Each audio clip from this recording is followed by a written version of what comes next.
Hey everyone, large cap tech stocks have performed extremely well so far in 2024 as the higher interest rate environment usually favors larger cap companies that have the capital and do not need to borrow. And so in this video, I wanted to compare Microsoft and Amazon to answer which one I think is the better large cap tech stock to buy today. I want to thank the Motley Fool for sponsoring this video.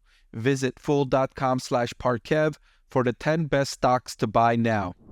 I'm going to be comparing these two companies on several critical financial metrics, including revenue, profitability, cash flow, return on investment, valuation, and the prospects over the next 5 years to determine and answer that question, which one is the better buy. Let's start with revenue here, and you'll notice that Amazon generated $590 billion in revenue in the trailing 12-month, trailing only behind Walmart in terms of 12-month revenue. Microsoft, not too bad itself, at $236 billion in trailing 12-month revenue. You'll notice that back in 2015, these two were virtually tied in terms of trailing 12-month revenue, and Amazon has delivered much better growth compared to Microsoft on that front. Now, when it comes to profitability, Amazon is behind Microsoft.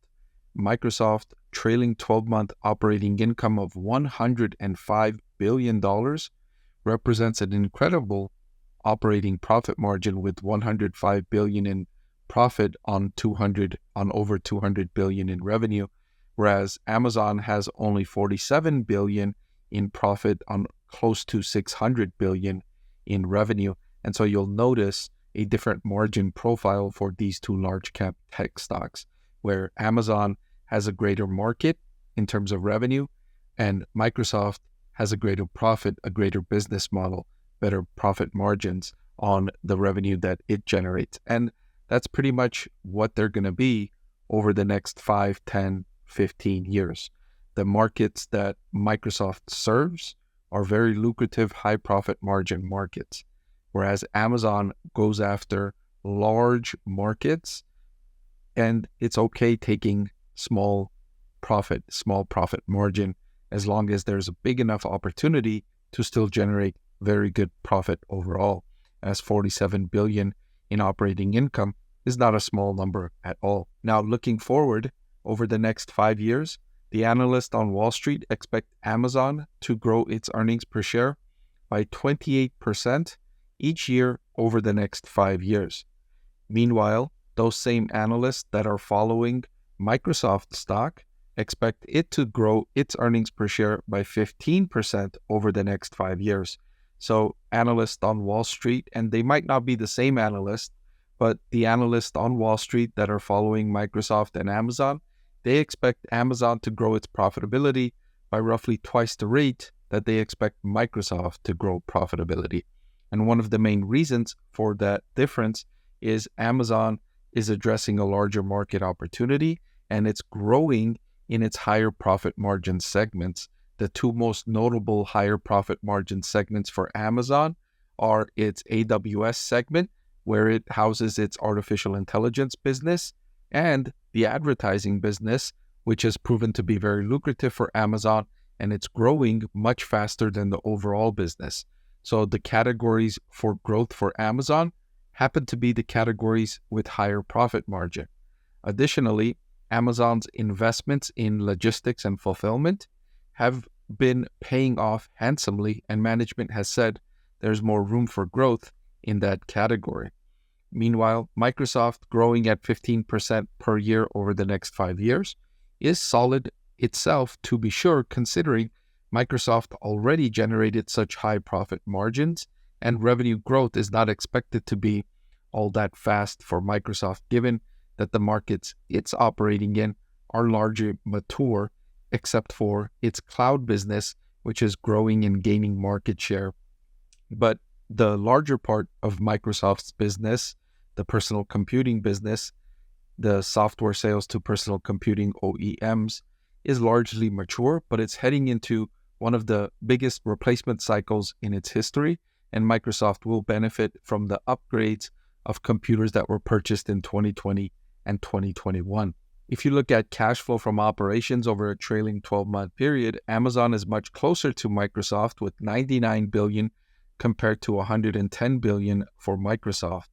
The big difference in this category is that Amazon's fulfillment logistics business has a lot of expense, depreciation expense. That's a non-cash expense. And so when you strip that out and you just look at cash flow from operations instead of profit, then that brings the business closer to Microsoft in terms of total numbers. Return on invested capital measures how good a company is as taking investors' money and investing in the business. Now, you might say, well, Amazon and Microsoft haven't asked for money from investors for a long time. They've been self-sustaining for a long time. And you would be right. But I want to point something out that you might overlook.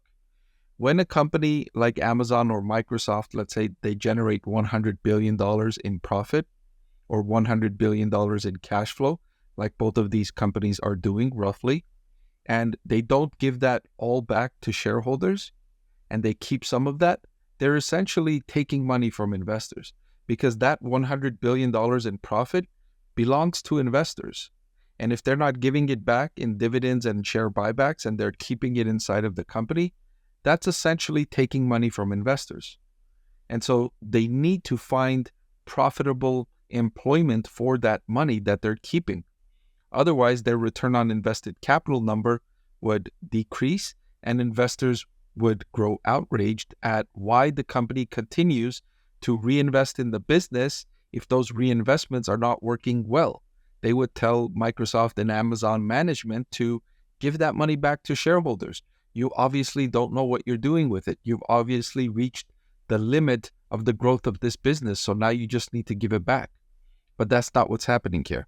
So you'll notice Amazon and Microsoft both increasing their return on invested capital despite their already massive scale. So they're not reaching the limits of their expansion. In fact, they're getting better. They're demonstrating economies in scale. As they're growing larger, they're able to use their size to their benefit. And Microsoft here with 30% return on invested capital is much higher than the roughly 18% it achieved in 2015. And Amazon with return on invested capital of 15.3% is much better than the negative 2 or 3% roughly a decade ago. So they're both getting better with size, and that's precisely what you like to see as an investor when you're looking at a large cap tech stock. You want to see that they still have room for growth, that they're not reaching the limits of their opportunities. And finally, I wanted to compare the two on valuation, and they're similarly valued. Amazon is trading at a forward price to earnings of 34.81, where Microsoft is trading at a forward PE of 29.69. So let me start by saying I think both of these companies are excellent, and I have both of them rated as a buy. But if I had to pick just one of these two large cap tech stocks to buy, I would pick Amazon. I like Amazon's opportunities over the next 5 and 10 years for growth much better than I like Microsoft's opportunities for growth. I do, however, like Microsoft's ability to generate profitability much better than I like Amazon's ability to generate profitability, given that a large part of Amazon's business comes with very thin operating profit margins. Still, overall, I like Amazon stock slightly better than I like Microsoft stock, but I like both of them. I have both of them rated as a buy. Before I let you go, let me tell you about the greatest deal on YouTube. With just a click of a button, you can get free financial analysis from a professor with decades of investing experience. So what are you waiting for? Hit that subscribe button, and I'll see you again soon.